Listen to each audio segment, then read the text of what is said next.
ran from Afghanistan to the Deccan.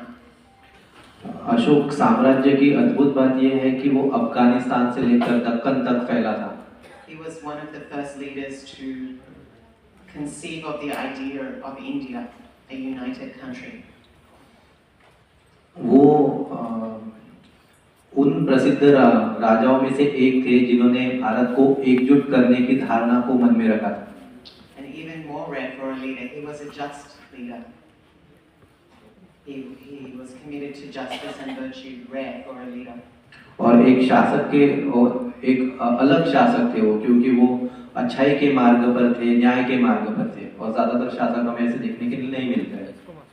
If Ashoka's kingdom went from Afghanistan to the Deccan, and even in a place as remote as Panchmari in Chhattisgarh, which was under the Gond Adivasi community, has a Buddhist cave, you know that at one point almost 60 or 70% of India was Buddhist. That's just a guess, but a significant portion of the population was Buddhist. अगर अशोक साम्राज्य जो था वो अफगानिस्तान से लेकर दक्कन तक गया और यहाँ तक कि मध्य प्रदेश की एक जगह है जिसको पचमढ़ी के नाम से जानते हैं, उतने अंदर तक जहाँ पे आदिवासी लोगों का या गोंड लोग ज़्यादा रहते थे, अगर वो वहाँ तक फैला हुआ है, इसका मतलब हम ये अंदाज़ा लगा सकते हैं कि लगभग 60% भारत उस समय भी बुद्धिस्ट था। 60% लोग जो थे वो बुद्धिस्ट थे। And that is why the Dharma Granthi of the Ambedkar community is so amazing, because people who were originally Buddhist are becoming Buddhist once again. और इसीलिए डॉक्टर बाबा साहब अम्बेडकर द्वारा शुरू की गई धम्म क्रांति इतनी अद्भुत है, क्योंकि ये हमें यही दिखा रही है कि पहले जो लोग बुद्धिस्ट थे वो वापस बुद्धिस्ट हो रहे हैं। Finding the path of compassion and human rights. मानव अधिकार और करुणा के मार्ग को खोज रहे हैं। So, yatra is a Buddhist practice. यात्रा करना एक बुद्धिस्ट अभ्यास भी है। To walk in the footsteps of the Buddha, to receive blessings, to conceive of him as a human, the leader of gods and humans. Buddha के मार्ग पर चलना, उन्हें देवताओं के, मनुष्य के शिक्षक के रूप में मानना, लीडर के रूप में मानना। When you go to Bodh Gaya, you feel so inspired, and you see Buddhists from all over the world just living in harmony, getting along, and they're full of so much faith. जब आप बुद्ध गया जाते हो तो आप बहुत प्रेरित महसूस करते हो। आप देखते हो कि अलग-अलग देशों के लोग एक साथ भाईचारे में एक साथ रहते हैं, और आपकी जो श्रद्धा है धम्म के प्रति वो और ज़्यादा बढ़ती है। You can just close your eyes and float on the bliss of communal faith and practice. आप अपनी आंखें बस बंद कर लो और जो सामाजिक श्रद्धा है, सामाजिक अभ्यास है, उसके आनंद में आप खो सकते हो। And you can reflect on what the Buddha did in each of the places you visit, as if you're walking in his footsteps. और जैसे जैसे आप सभी बुद्धिस्ट जगहों पर आप चलते हो तो आप देख सकते हो, महसूस कर सकते हो कि बुद्ध ने क्या क्या किया है, उस हर चीज़ को महसूस कर सकते हो जो बुद्ध ने की है उन जगहों पर चलकर जहाँ बुद्ध खुद चले हैं। कभी-कभी हम एक सोना स्टैचू देख रहे हैं, and the Buddha doesn't seem real. He seems more like a god than a human being. कभी-कभी किसी सोने की मूर्ति को देख के हमें ऐसा लगने लगता है कि बुद्ध असली नहीं है, वो एक देवता होंगे, वो मनुष्य नहीं है। But it's very important to remember that the Buddha was once like us, confused, suffering, wanting to be happy, frustrated.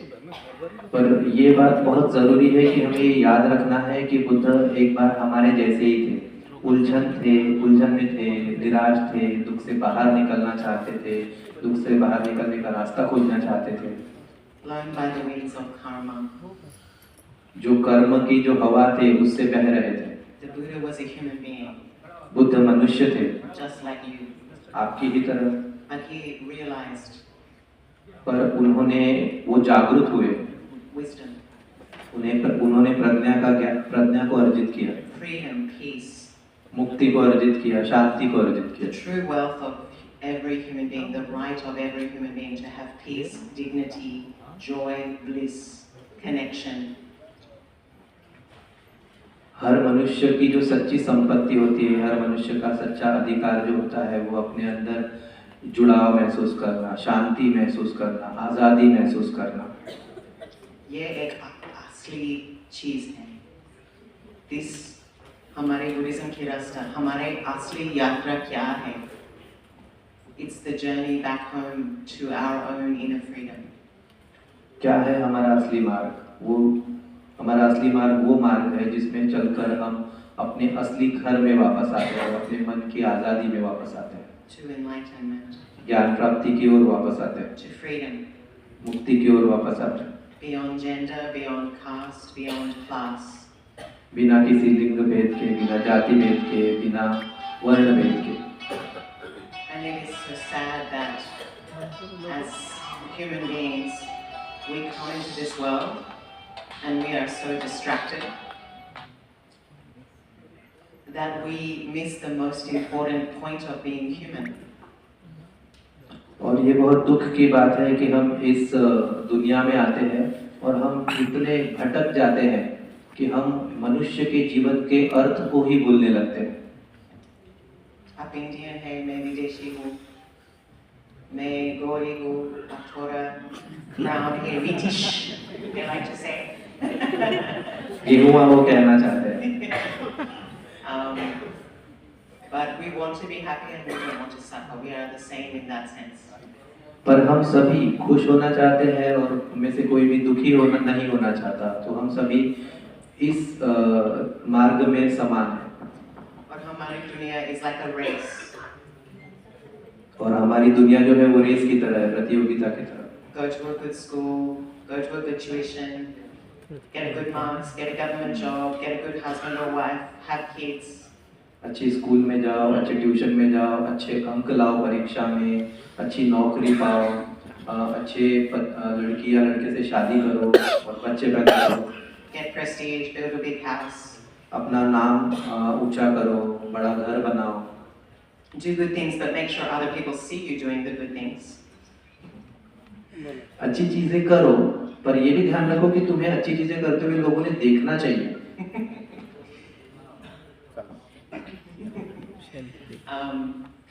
But we miss the most important point of being human, the most important journey that we are going to take in this life. पर एक मनुष्य के रूप में पैदा होने का जो सबसे महत्वपूर्ण पॉइंट है, सबसे महत्वपूर्ण बात है, वो हम भूल जाते हैं। अपने जीवन की सबसे महत्वपूर्ण यात्रा को भूल जाते हैं। हमारे dorje, how you say, Vajra Asan, our seat of awakening. हमारी जागृति के आसन को भूल जाते हैं। You have a Buddha nature. आप में बुद्ध स्वभाव है। You can find limitless freedom. आप अंतहीन मुक्ति को, अंतहीन आजादी को खोज सकते हो। You can cultivate a pure heart. आप अपने मन को शुद्ध कर सकते हो। You can be free from clinging and stress. आप तनाव से, चीजों को पकड़ के रखने से मुक्त हो सकते हो। And lalach. लालच से मुक्त हो सकते हो। And ego. अहंकार से मुक्त हो सकते हो। Because it's suffering. क्योंकि ये सभी बातें दुख है। Aren't you tired? क्या आप थक नहीं गए हो? Don't you want to go home? क्या आप घर वापस नहीं जाना चाहते? असली घर, हमारे असली घर। असली घर, आपके असली घर। So our real home is our Buddha nature. Arya ji का प्रवचन शुरू है, तो कृपया आप अपना फोन साइलेंट पे रख सकते हैं। किसी भी प्रवचन के बीच में फोन का बजना अच्छा नहीं माना जाता है। Don't you want to go to your real home, which is awakening? क्या आप अपने असली घर वापस नहीं जाना चाहते, जो कि जागृति है, ज्ञान प्राप्ति है? Because this is your true wealth. This is the point of life. क्योंकि यही आपकी सच्ची संपत्ति है, यही आपके जीवन का उद्देश्य है।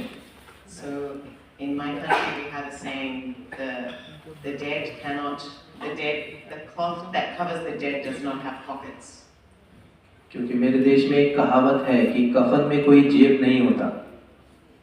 You can't take your money, your prestige, your university degree, your bara naam, bara gar, bara parivar, sundar, gun. You can't take any of it with you. You leave, you come naked and alone, you leave naked and alone. आप अपनी शोहरत को, अपनी संपत्ति को, अपने नाम को, अपने द्वारा कमाई हुई किसी भी चीज़ को अपने साथ नहीं ले जा सकते हैं। इस दुनिया में आप बिना कपड़ों के आए हो और बिना कपड़ों के ही जाओगे। And when you realize that, maybe you would live your life differently. और जब आप ये समझ जाओगे तब हो सकता है कि आप अपने जीवन को अलग तरीके से जीना शुरू करो।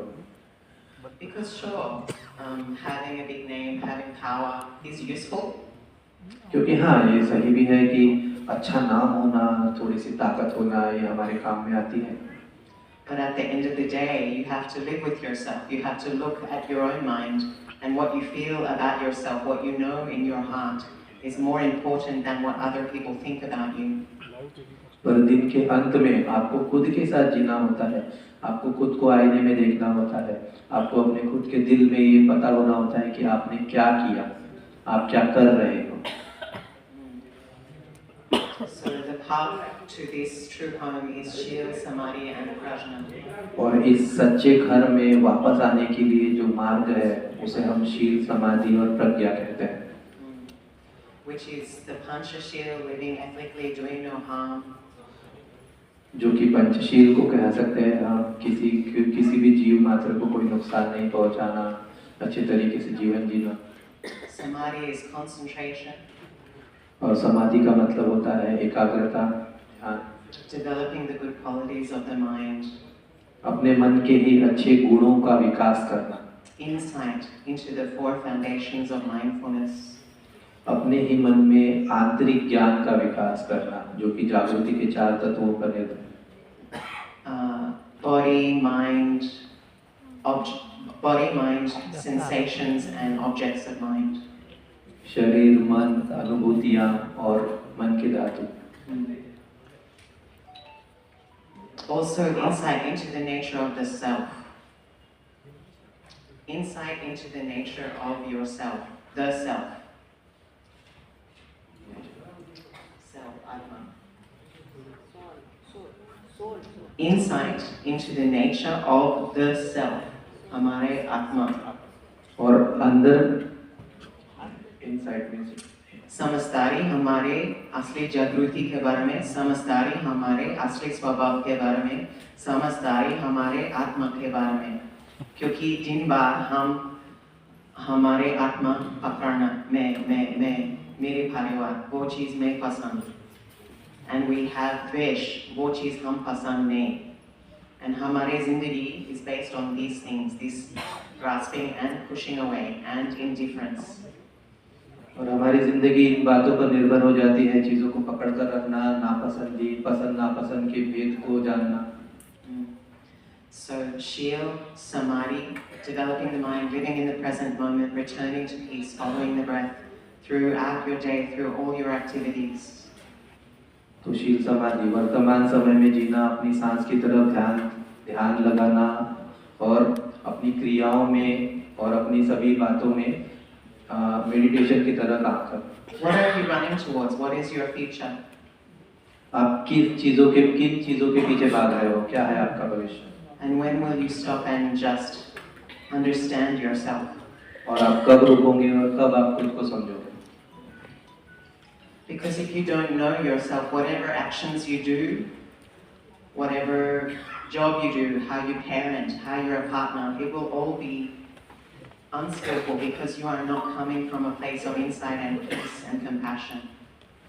क्योंकि अगर आप खुद को नहीं जानते हो तो आप जो भी काम कर रहे हो, आप अपने बच्चों को पाल पोस रहे हो या आप अपने शादीशुदा जीवन में जो भी काम कर रहे हो उसमें गुण नहीं रहेगा, क्योंकि आप अपनी खुद की ओर वापस नहीं आए हो। Shil, Samadhi, Prajna. Prajna means insight into the nature of how things are. और प्रज्ञा का मतलब है कि चीजों के असली स्वभाव को जानना। So when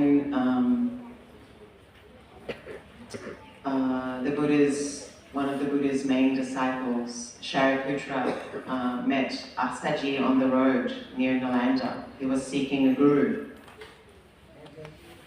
जब बुद्ध के मुख्य शिष्यों में से एक सारिपुत्र असजी से मिले नालंदा के पास, तो सारिपुत्र गुरु ढूंढ रहे थे उस समय। And he said, "Please tell me the teachings of the Buddha in a nutshell."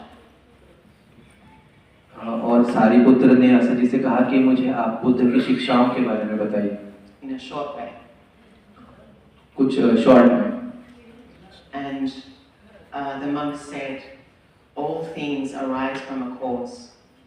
और भिक्षु ने कहा कि सभी चीजें जो है वो किसी कारण की वजह से उत्पन्न होती है। And they have an end, a cessation, nirodha. और उनका अंत भी होता है। And the Buddha has explained both. और बुद्ध ने दोनों को ही विवरित किया है, दोनों बातों को समझाया है, उनके पैदा होने के कारण को और उनके अंत के कारण। And just from hearing that, Shariputra had a very deep insight. और बस इतना सुन के ही सारिपुत्र को बहुत एक आंतरिक गहरा आंतरिक ज्ञान हुआ। So you have non-you elements. तो आप में ही ऐसे धातु है जो आप में होते हुए आपको दिखते नहीं है, पर वो होते हैं। You are just like this glass sitting on top of these pillars. It appears as a table, but it's not as solid as it seems. I just have to unscrew this. I can't even do it because it's India. आप इस glass की तरह हो जो इन pillars के ऊपर रखा गया है, जो दिखता तो हमको एक टेबल के रूप में है, और उसे उस टेबल की स्थिति से हटाने के लिए मुझे बस कुछ नहीं करना है, उसका एक स्क्रू ढीला करना है, और वो मैं कर भी सकती हूँ क्योंकि ये भारत है। But I want बस नहीं करूँगी। You cannot exist without. You are impermanent, constantly changing, and you exist dependent on causes and conditions. आप अनित्य हो, आप लगातार बदलते रहते हो, और आपका अस्तित्व जो है कारण और परिस्थितियों की वजह कारण और परिस्थितियों पर निर्भर है। Just like the layers of an onion, you can peel one away, and in the end, it's nothing. प्याज की परतों की तरह आप प्याज की हर परत को निकालते जाओगे और आखिरी में आपको पता चलेगा कि कुछ भी नहीं बचा। So you cannot live without the sun, without the earth, without the rain, without food. आप सूर्य के बिना नहीं रह सकते, धरती के बिना नहीं रह सकते, बारिश के बिना नहीं रह सकते, भोजन के बिना नहीं रह सकते। Mother and father, culture, gender. माता पिता के बिना नहीं, संस्कृति के बिना नहीं, लिंग के बिना नहीं। 3 minutes without air, no more you. बिना हवा के 3 मिनट आप गायब। 2 weeks, no food, no more you. 2 हफ्ते आपको खाना नहीं मिला, आप नहीं रहोगे। If your mother hadn't met your father, no more you. अगर आपकी माता आपके पिता को नहीं मिली होती तो आप नहीं होते। We are affected by our environment. हमारे आसपास के वातावरण का असर होता है हम पर। We are because he was. हम हैं क्योंकि वो थे। Because Dr. Ambedkar fought for our rights and converted to Buddhism, we are where we are. अभी हम जहाँ बैठे हुए हैं वो इसीलिए हो पाया है क्योंकि डॉक्टर बाबा साहब अम्बेडकर ने हमारे अधिकारों के लिए लड़ाई की और उन्होंने बुद्धिज्म ग्रहण किया। लेकिन हमारे शरीर अनित्य है। Having been born, we must die. यदि हमारा जन्म हुआ है तो हमारी मृत्यु भी होगी। Don't be afraid, it's natural. डरिए मत, ये प्राकृतिक है। But in this in-between time between birth and death, what are you going to do with this one precious life? पर ये जो मध्य का बीच का समय है, आपके जन्म से लेकर आपके मृत्यु के बीच का समय है, आप उस समय क्या कर रहे हो अपने जीवन में? Are you going to chase empty things? क्या खाली चीजों का पीछा करने वाले हो? Name, prestige. नाम, शोहरत। Or are you going to cultivate liberation, some deep inner qualities that will hold you firm when the winds of life blow and destroy, make your life hard? या फिर आप अपने अंदर गहरी अंदरूनी गुणों का विकास करने वाले हो जो आपको स्थिर रखेंगे जब जीवन की हवा बहने लगेगी, वो आपको हिलाने की कोशिश करेंगे और ये गुण आपको स्थिर रखेंगे। So if there is only a relative self dependent on causes and conditions, what is reborn? तो अगर सिर्फ कोई जुड़ती हुई आत्मा है जो कारण और परिस्थितियों के ऊपर निर्भर होती है तो फिर क्या है जो पुनर्जन्म लेता है? That's the $1 million question in Navayan Buddhism, right? Navayana Buddhism में ये करोड़ों डॉलर का प्रश्न है। The mind stream that carries the seeds of unresolved karma. This is more a Mahayana point of view, but Theravada teaches something similar. As long as the seeds of karma are unresolved, the causes and conditions for rebirth will continue. But it's not a soul that is being reborn. It is a stream of awareness that is in a constant state of change. ये जो है ये Mahayana point of view है, पर थेरवादा में भी कुछ ऐसा ही कहते हैं, जब तक कर्मों के बीज पूरी तरीके से फल नहीं जाते या फूल नहीं जाते या पूरी तरीके से रायपन नहीं होते हैं, तब तक पुनर्जन्म का कारण और परिस्थितियां बार बार उत्पन्न होते रहेंगी। और जो जन्म लेते हैं या आत्मा जन्म नहीं लेती है, मन का बहाव होता है जो एक जन्म से दूसरे जन्म में जाता है। Once you realize this self is like a dream and you really integrate that, there is freedom, there is joy. It's not like nothing. It's not like a big empty space. It's just the truth, bliss, awareness. एक बार अगर आप समझ जाओ कि जो जिसे हम आत्मा कहते हैं वो एक सपने की तरह है, तो एक प्रकार की मुक्ति आपको महसूस हो जाती है। और ऐसा नहीं है कि कुछ नहीं है, पर एक जागृति आपके अंदर निर्माण होती है, एक आज़ादी निर्माण होती रहती है। Emptiness is fullness. Because I am empty of, because the bottle is empty of air, it can be full of water. और शून्यता में ही पूर्णता होती है, क्योंकि जो पानी है उसमें पूरी तरीके से हवा भरी है, इसीलिए वो पानी से खाली, जो बॉटल है उसमें पूरी तरीके से हवा भरी है, इसीलिए वो पानी से खाली है। So interbeing or interdependence means happiness isn't just for a personal matter, it's a communal matter. तो एक दूसरे पर निर्भरता का अर्थ ये है कि जो खुशी है वो कोई व्यक्तिगत चीज नहीं है, वो एक सामाजिक चीज है। If we have a mansion and we are surrounded by a slum, we don't feel safe. अगर हमारे पास महल है और उस महल के चारों ओर झोपड़पट्टी है, तो हम सुरक्षित नहीं महसूस करेंगे। Like Mumbai, 70% of the population living in a slum. 70% वहाँ की जनसंख्या झोपड़ियों में रहती है। You see the blue tin, and then you see the towers of the rich. आप नीले नीले टीन देखोगे और फिर उसके बाद आप देखोगे बड़े बड़े अमीरों की building, towers. But those poor people are raising the rich people's children, making their food, guarding their doors, driving their cars, cleaning their houses. पर वही गरीब लोग हैं जो उन अमीरों के बच्चे बड़े कर रहे हैं, बच्चों को बड़ा कर रहे हैं, उनके लिए खाना बना रहे हैं, उनके घर की देखभाल कर रहे हैं, उनके लिए गाड़ियाँ चला रहे हैं। That's why we have compassion, because we are all interconnected and everybody has Buddha nature. So no one should be seen as lower. और इसीलिए हमारे अंदर करुणा होनी चाहिए, क्योंकि हम सभी एक दूसरे से जुड़े हुए हैं और कोई भी जो है वो नीचा या हमसे कम नहीं है। And every job should be respected. We should give our workers respect, work dignity, pay them a fair living wage, and respect them as an equal human being, even if they are doing a very simple job. That job is needed. With no farmers, we don't eat and we all die. So farmers are very important. और इसीलिए हमने सबका आदर करना चाहिए। हमारे workers जो है, हमारे लिए काम करने वाले लोग हैं, उनका भी आदर करना चाहिए, उनके काम का आदर करना चाहिए और किसानों का भी आदर करना चाहिए। बिना किसानों के हम जी नहीं सकते। अगर किसानों ने खेती करना बंद कर दिया तो हमें भोजन मिलना बंद हो जाएगा। So getting back to the outer yatra. तो बाहरी यात्रा की तरफ वापस आते हैं। There is Bodh Gaya, where the Buddha got enlightened under the Bodhi tree. बौद्ध गया है जहाँ पे बोधि वृक्ष के नीचे बुद्ध ने ज्ञान प्राप्ति की है। There is Sarnath in Varanasi, where he gave his first teaching. Sarnath है वाराणसी में जहाँ पे बुद्ध ने अपनी पहली शिक्षा दी थी। There is Sujata Stupa, and nearby where the Buddha is believed to receive rice from Sujata. Sujata स्तूप है और उसी के पास एक जगह निरंजना नदी के किनारे जहाँ पे सुजाता ने बुद्ध को राइस दिया था। There is Dungeshwari nearby Bodh Gaya, where the Buddha did harsh practice that he later gave up as an extreme path.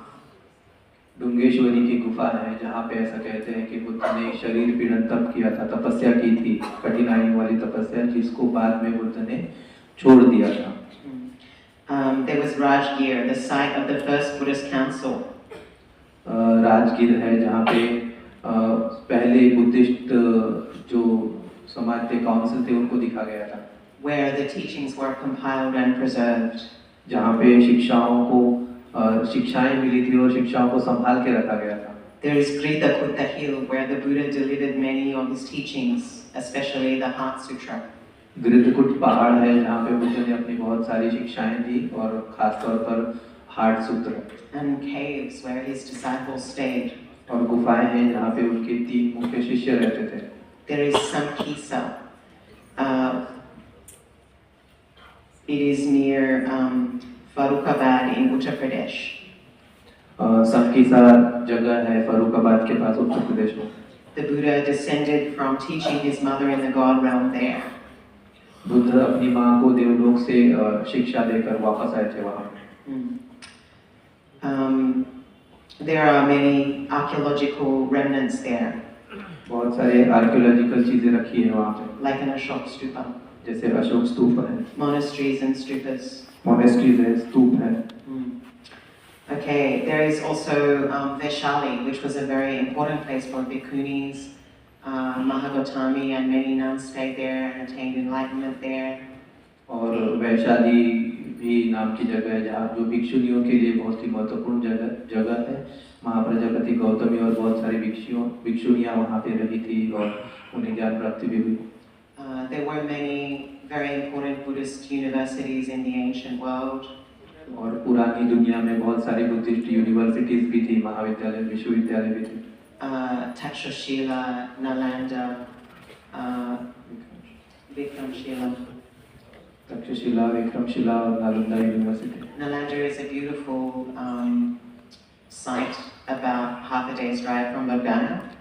और नालंदा जो थे वो बहुत एक सुंदर जगह है, बोधगया से आपको 2 से 3 घंटे लगेंगे पहुंचने में। And thousands of monks from all over the world would attend for many centuries. और कई शतकों तक हजारों भिक्षु अलग-अलग जगहों से, अलग-अलग देशों से वहां पर आकर उन्होंने अध्ययन किया। They were at their height from the 5th to 6th centuries under the Guptas. और गुप्त साम्राज्य में 5वीं से 6वीं शताब्दी के बीच में वो अपनी सीमा पर, पीक पर।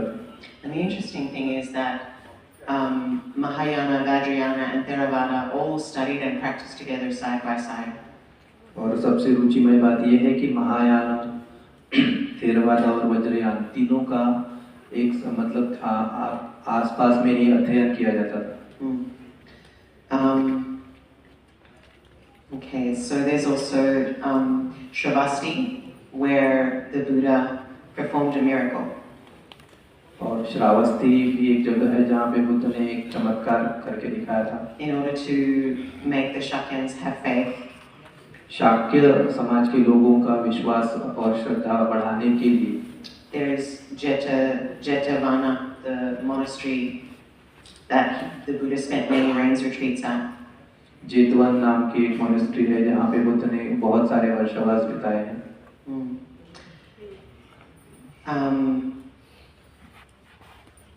Okay, there is Kasaria, which is an ancient, very large stupa, one of the largest stupas in the world. केसरिया एक स्तूप है जो कि दुनिया के सबसे बड़े स्तूपों में से एक है। During the reign of King Ashok, the ancient city of Shugna became an important center of Buddhism. Ashok काल में जो एक पुराना शहर था शुगना, वो भी बहुत जरूरी क्षेत्र बन गया बुद्धिज्म के लिए। And there were lots like monasteries and stupas all over the place. That is in Chaneti village in Uttar Pradesh, I think. Yeah. और बहुत सारे मोनेस्ट्रीज और स्तूपा बनाए गए थे उत्तर प्रदेश के एक गांव में। Chaneti. चनेती नाम का गांव था। Okay, so there was also a famous monastery in Ratnagiri, Orissa. और उड़ीसा में रत्नगिरी में एक प्रसिद्ध मोनेस्ट्री भी है। The last stronghold of Buddhism in India, the greatest center beyond Nalanda. It was the greatest university after Nalanda. और नालंदा के बाद जो सबसे बड़ी यूनिवर्सिटी थी वो थी By the end of the 13th century, it was in decline, और 13वीं शताब्दी के अंत तक वो खत्म होने लगी थी, but it continued until the 16th century. पर फिर भी 16वीं शताब्दी तक वो चली। The monastery was Pushpagiri in Orissa. Monastery का नाम Pushpagiri. पुष्पगिरी था। It's near the Jajpur region of Odisha. Jajpur. Orissa के जजपुर क्षेत्र के पास है वो। It's spread across 3 hills, Lalitgiri, Ratnagiri and Udaygiri. और 3 जो पहाड़ है उसके आर पार फैली हुई है वो ललितगिरी, रत्नगिरी और Udayagiri. It flourished for 800 years, maybe a little bit more. लगभग 800 सालों तक वो चलती रही, हो सकता है ज़्यादा भी। There's many beautiful statues and remnants there. बहुत सारे सुंदर सुंदर मूर्तियाँ और अवशेष हैं वहाँ। This is also thought to be the place, the origin of the Kalachakra Tantra. और इसे काला चक्र तंत्र के उद्गम की जगह भी कहते हैं। So there is also Kushinagar where the Buddha passed away. और कुशीनगर ही है जहाँ पे बुद्ध ने महापरिनिर्वाण लिया था। A quiet, peaceful place for meditation. Meditation के लिए, ध्यान के लिए एक शांत जगह। And they're discovering new places every day. और रोज नई नई जगहों की खोज की जा रही है। So just remember though, the inner yatra. पर याद रखिए एक अंदरूनी यात्रा है हमें करनी। Because if you have true peace, you will be in the Vajra Asana wherever you go. क्योंकि अगर आप में सच्ची शांति है तो आप वज्र आसन में रहोगे जहाँ पर भी आप रहोगे। So every morning before you do anything else, sit quietly, make your mind spacious. तो हर सुबह कोई भी काम शुरू करने से पहले शांति से बैठिए, अपने मन में थोड़ी जगह बनाइए। And let your mind be like the sky. अपने मन को आसमान की तरह बनाइए। The sky is not disturbed by clouds coming and going. आसमान में बादलों के आने जाने से आसमान को कोई डिस्टर्बेंस नहीं होता, कोई फर्क नहीं पड़ता। The ocean is not disturbed by waves. समुद्र को उसकी लहरों से कोई फर्क नहीं पड़ता। Waves arise, abide and dissolve. They are water. लहरें जो है वो उत्पन्न होती है, रहती है और फिर घुल जाती है, पानी बन जाती है। But the depth of the ocean is always calm. पर समुद्र की गहराई हमेशा शांत होती है। So watch your feelings, good, bad, pleasant, unpleasant. Just watch them and let them go.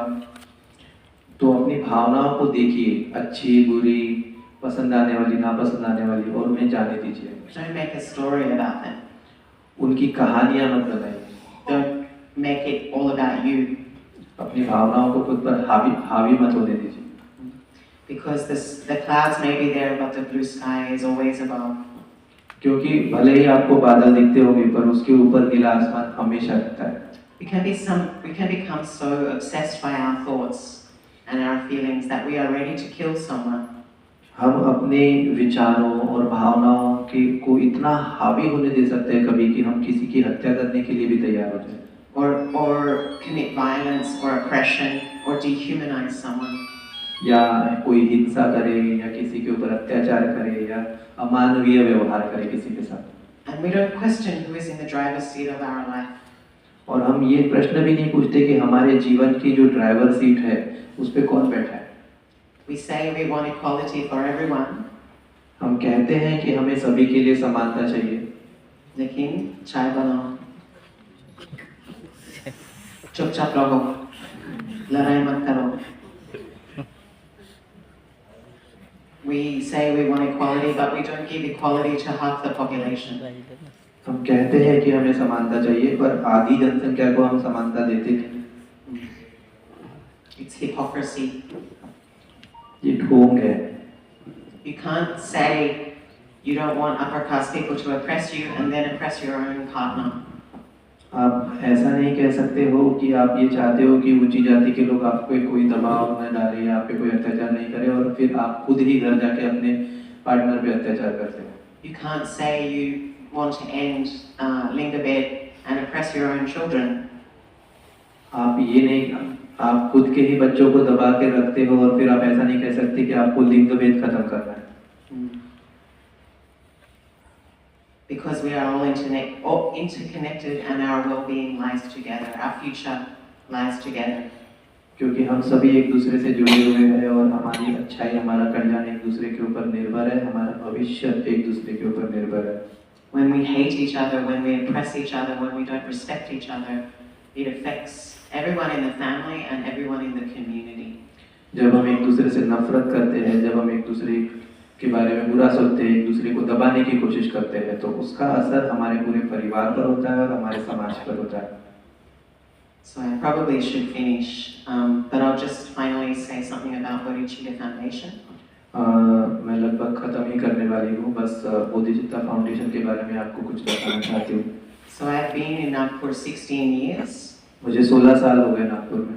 I ordained in 2001. 2021 में मैंने प्रवचन ली थी। Thich Nhat Hanh gave me vows as a bhikkhuni. Thich Nhat Hanh ji ने मुझे भिक्षुनी की प्रवचन दी थी।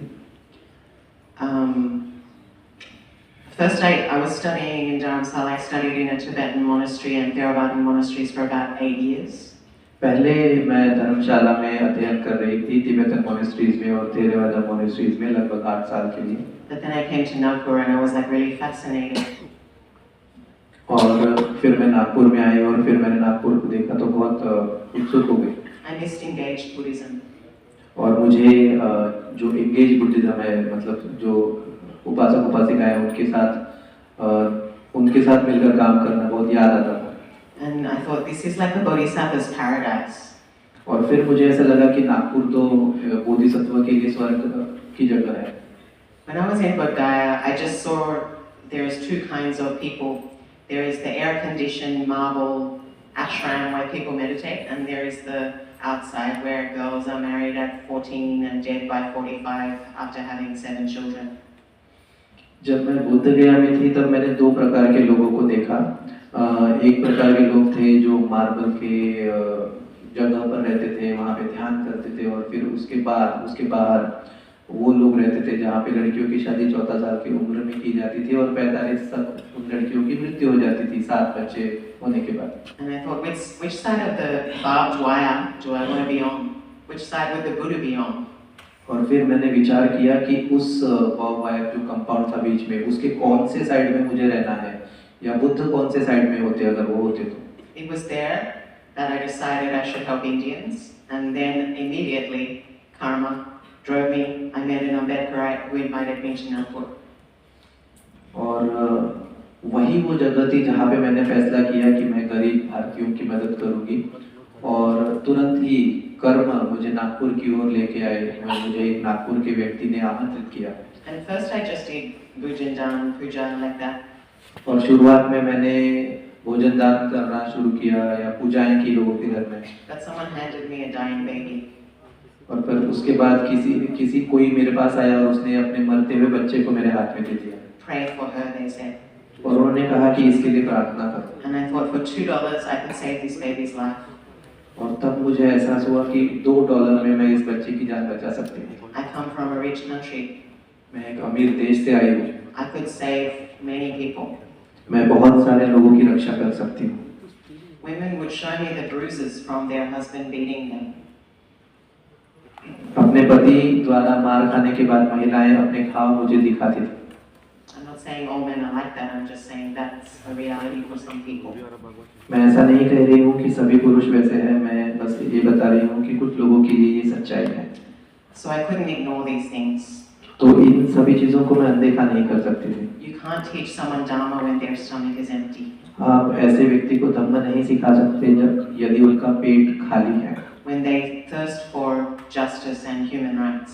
जब उन्हें न्याय की, मानवाधिकार की भूख है। That is why Baba Sahib did what he did. और इसीलिए बाबा साहेब ने जो भी किया, यही उसका कारण है। To lift you up. आपको ऊपर उठाया। So then I started, sponsoring kids, a girls' home, women's job training. और फिर मैंने बच्चों को स्कूल के लिए स्पॉन्सर करना शुरू किया, लड़कियों के लिए गर्ल्स हॉस्टल बनाया, महिलाओं के लिए वुमेन्स जॉब ट्रेनिंग शुरू कराया। 16 years, no one has offered us any land. 16 साल हो गए और किसी ने कोई जमीन दान नहीं की अब तक। No one except one group has offered us money. एक समूह, एक ग्रुप है, उनके अलावा किसी ने हमें पैसा दान नहीं किया। Everybody says, come to my house, eat food, but nobody comes for a Dhamma class. हर कोई कहता है कि मेरे घर आइए, मेरे घर आकर भोजन दान कीजिए, पर कोई धर्म क्लास के लिए नहीं आता। It broke my heart a bit.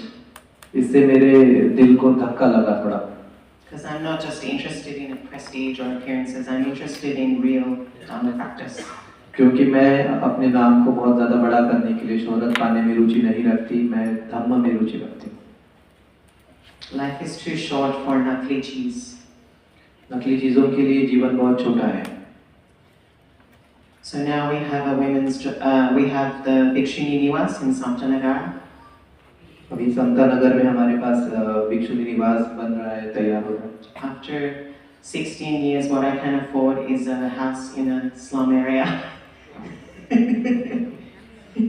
16 साल के बाद मैं सिर्फ समता नगर में एक स्लम एरिया में एक छोटा सा घर सिर्फ पा सकी।